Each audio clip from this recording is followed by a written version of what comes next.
Alright, so the deck I decided to pilot for this video is NEMLERIA. This is a whole archetype based around a pendulum monster called Dreaming NEMLERIA and her dreams. Now, Joel, let's just get the deck list before I say what this deck does. Let's begin with the basic stuff for hand traps: triple Drill, double Maxi, triple Ash, triple Furos, triple Imperm, one Crossout, double Called by the Graves, and then that is all for hand traps. Let's talk about the engine. This whole deck revolves around Dreaming NEMLERIA. Cannot be normal special summons except from the extra deck. And she's a pendulum monster. Now, she doesn't work like normal pendulums. She is like her own specific monster. That makes no sense, but let me explain.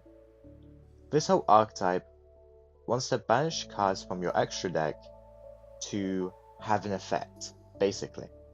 This banishes free to special summon itself from a hand or graveyard. This special summons itself from a hand if you have the pendulum in your extra deck.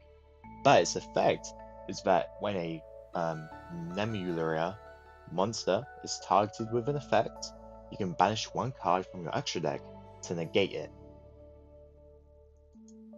This one has the same summoning requirements as this one, having this in your extra deck. And this one's effect is that you can banish one card from your extra deck to just boost its attack by 500 per monster on the opponent's field. Now, Dreaming Reality is different from the other big monsters. It's a fairy type instead of a beast, which does come up, and its effect is to special summon it, you have to target one card you have and just put it at the bottom of your deck. And you can special summon it. Now, this card's very iffy. Its normal effect is just that when it is special summons, you can either send a Dreaming NEMLERIA from your deck to your pendulum, from your deck to your extra deck, face up, as a pendulum monster, obviously. Or it can book a monster on the field to face down defense. It could be your side or the opponent's side. It does come up with a trap card. Talking about the trap cards, Dream Devour, its main effect, apart from a special summon, is that you can send one level 10 beast monster from your field or hand to the graveyard and set one of the archetype's trap cards. That's why it comes up with this not being a beast. You can either set Louvre, or you can set Repeater. Louvre is just a special summon of one of the beasts. It doesn't have to be a beast. No, it does. Beast monster from your hand or deck in defense position to the end phase. It has a graveyard effect where you can banish it and a opponent's monster on the field, one face-up monster on the field, that your opponent controls, loses 100 per each extra deck banished card, which obviously will be done by the effects of these monsters. The Repeater, as it says in the name, allows you to repeat stuff. It has like different effects. If you control a NEMLERIA card, which kind of like is unfortunate, you have to control one to activate the effect, you can do one of these three things. Banish one from your extra deck, add back a card from your graveyard to your hand. It can be like a spell card or a trap card. That's why you only run one. You shouldn't really be running two of anything, or because it's just ratios. For one card, you can add back a card from graveyard to hand. For two cards, you can half any battle damage you would take this turn, which is kind of irrelevant, but sometimes you do need to banish two for the main effect of the pendulum monster, which we will get into. And for three of them, you can send one level 10 beast monster you control to the graveyard, which is also why this has not been a beast. It's quite just annoying. And then you can negate all face-up monster effects your opponent controls. It reads crazy, but it's okay. Talking about the spell cards you can add back to your hand, you can have Sweet Dreams NEMLERIA. You can add one of the archetypal monsters from your deck to your hand, including the pendulum, And if you have the Pendulum monster face up in the extra deck, your opponent cannot activate card effects. The turn your opponent activate card effects this turn when a monster is special or normal summoned, a Numerian monster that is. So it just means they can't like react to a special summon. It has a graveyard effect which hardly ever comes up, but basically just so I've covered it, you can send one of your face up Pendulum monsters, the Numeria one, well the Jimmy Numeria one, because there's no other anyone's, and you can just send to the extra deck. The boss monster for this archetype is Jimmy Numeria. It can only be special summoned from the extra deck, that's all. And if it is to be special summoned, you have to meet its requirements, which is no extra deck monsters in the extra deck, apart from itself or other copies of itself. When it gets special summoned, for every 3 of your face down banished cards, you can banish one face up card from your opponent's field or graveyard and face down. And then you can shuffle cards from your banish pile equal to that and many of cards into your extra deck.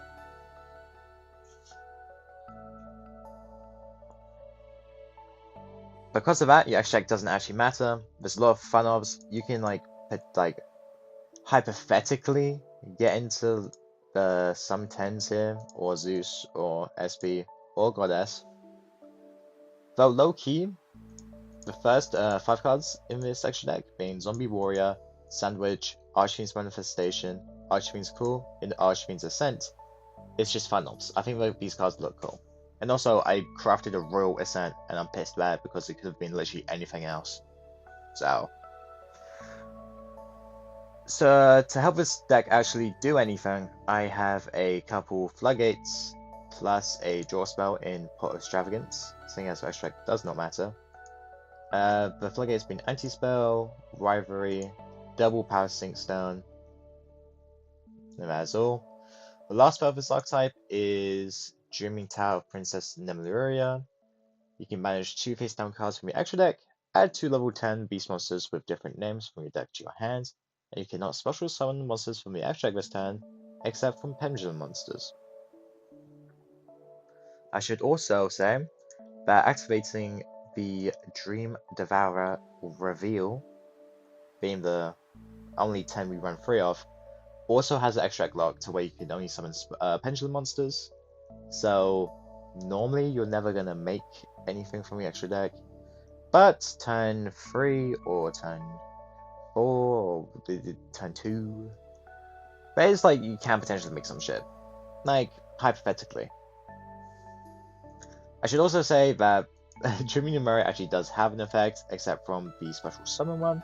You can put in your Pendulum Scale, then send it from the Pendulum Scale to the extra deck, and set the continuous spell. Well, not set, activate it.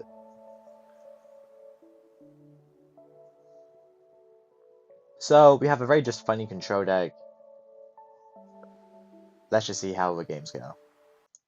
Alright, so game 1, all of these were done in the Duels Cup, so I can't show you the deck lists. And to be honest, I actually don't even really remember what this game was. I'll be going second. I have Maxi, I have Imperm. I'm feeling very confident with this hand. Plus 2 beasts. Oh, it's Yubel. Well, Yubel dies to a Maxi.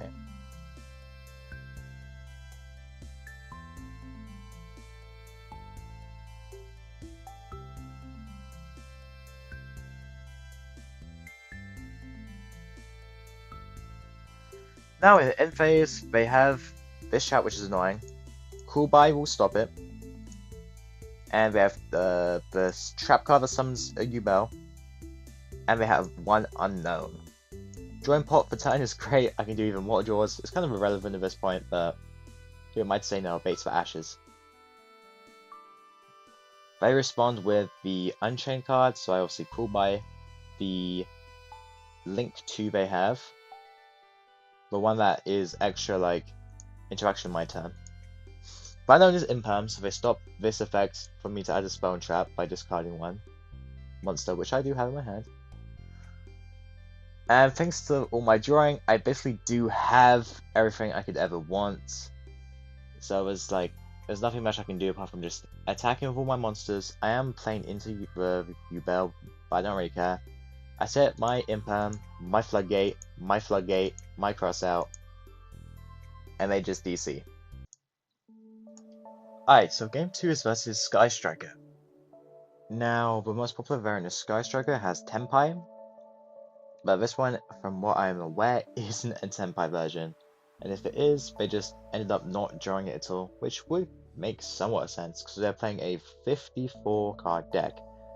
This hand's crazy, I have pot, they do max see me here, but because of Furos, even if I don't draw anything good, it's still a crazy hand. I draw max C Imperm, insane, I'm 100% okay with passing the turn. They begin with 1 day apiece, so I already know I'm not gonna die this turn, makes me very confident. They engage, I begin with Furo Roasting, seeing if they will ash it. They don't, so I'm like, cool. They add Ray from decks in hand. They normal summon Ray, I chain Furo Roast to see if they will chain the Ray to it. They don't, so I also max C. After realizing they didn't chain. They now special summon Heifei? Hayate. And I just started drawing insane. I draw into Anti-Self Fragrance, which is crazy. They send Engage to the graveyard and go into Kogari. I'm not gonna let them draw be engaged. No, you will not get engaged to your hand. Imperm. I also join up Imperm for 10. Not for 10, but for one of my fucking draw effects. I don't know which one specifically. They just give me so much free card advantage, it is insane. They go into Shizuku. Beautiful alt arts this deck got. I draw into double of the Pendulum Searcher, which sadly both get shuffle bagged, which is unfortunate because I need to find a way to access it. Granted, I do have this to access it, but it doesn't matter because for turn, I literally draw off the third Sweet Dreams. Sweet Dreams have a pendulum in the Pendulum Zone, send it to set the last continuous spell banish 2 to add 2 monsters. It has to be 2 monsters with different names, so it's quite lucky that we didn't draw 2 of these.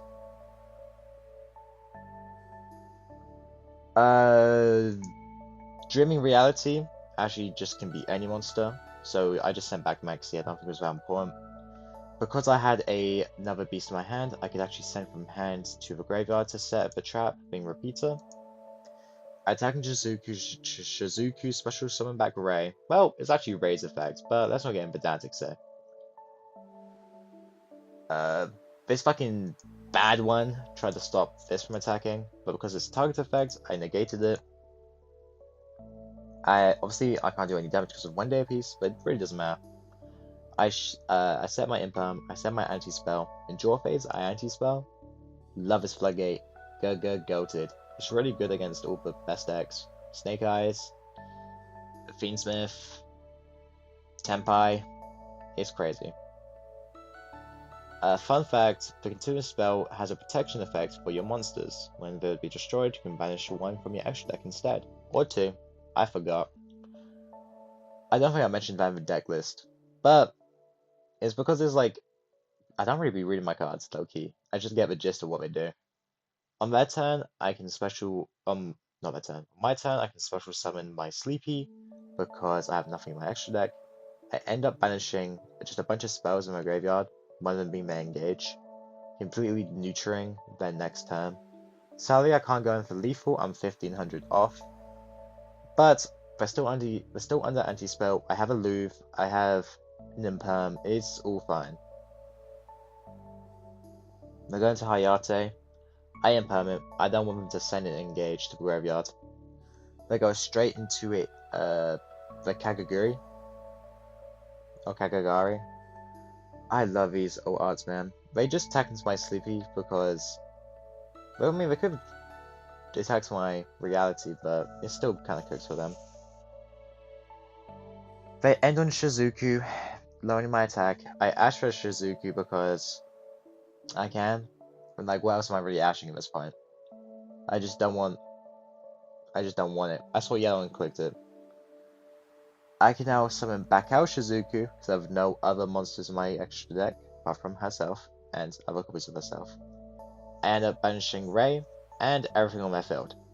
And I just start adding cards back into my graveyard, boosting my reality. It's kind of irrelevant, but it's just something that is happening.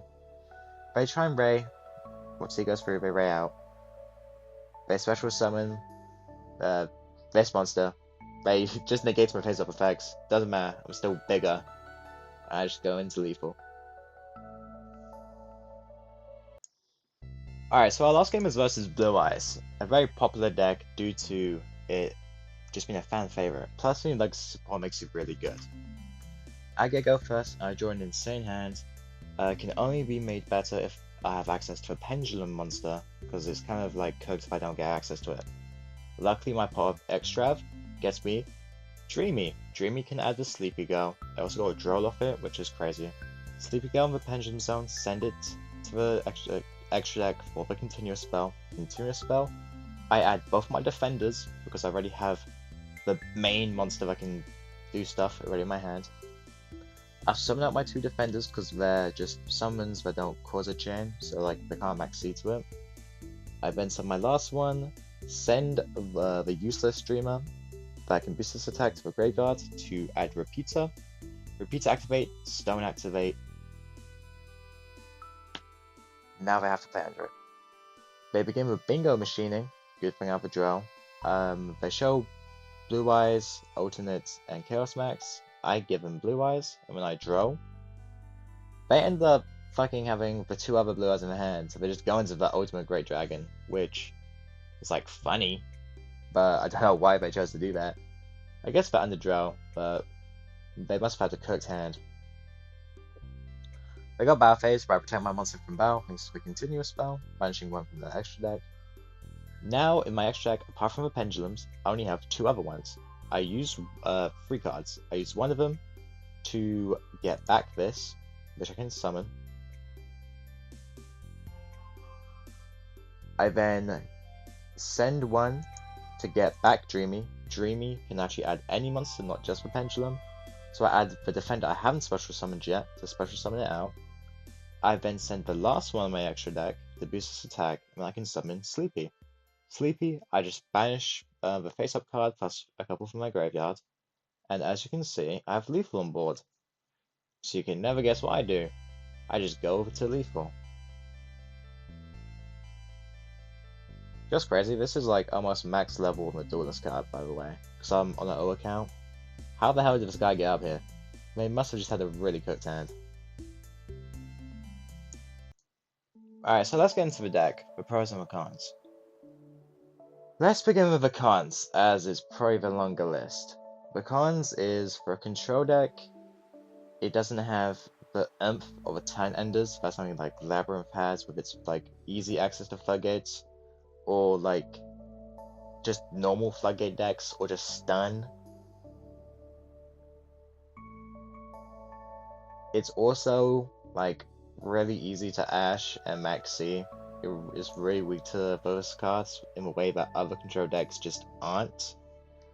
Like if you Max C Lab, they don't care too much about it. If you Max C or Ash Stun, they don't care at all about it.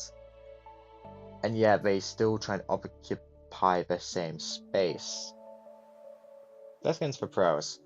This deck is actually very cheap. It only needs 3 main deck URs, well 6, 3 monster, 3 spells. And like apart from that, the main core only needs 6 URs. You can be stingy and not play all 6, like you don't need 3 continuous spells. You should, don't know why you wouldn't, it's just an SR. And like this card's low-key ass, you only play one of it. Vex deck is complete duds. You can run stuff like Goddess, SP, and Zeus, because you can potentially go into them. But you could literally just have us like just dudded, just all commons, and run fun ups like 3 Zombie Warrior if you really wanted to. So like Vex deck is very malleable because it really actually doesn't matter at all. Everything else in this deck you should already have. It's just been hand traps or just really cheap floodgates. That is all SR. You could run Shifter. This deck can play under Shifter. Uh, it's okay. It's nice. You could run Desires as well, but if you're running Desires, you probably should run the like Visit 2 and Visit 2, which I wouldn't want to do because it means you draw it more just for like a Desires in your deck. It's just not that good. At least the deck's fun. The cards look cool. Like this is cute. This is cute. Like these cards look nice. And it's also like sometimes people don't be reading the cards and they just play into them. Like there's also times someone tried to attack me or destroy my monsters, but Dream Tower protected them, and they like wasted time, like going into like Phoenix to out it. So like with that unknownness, I guess sometimes you can like make your opponent misplay, because like who's spending like 5 minutes to read your cards? I'm not. I didn't even know this protects until one of the replays.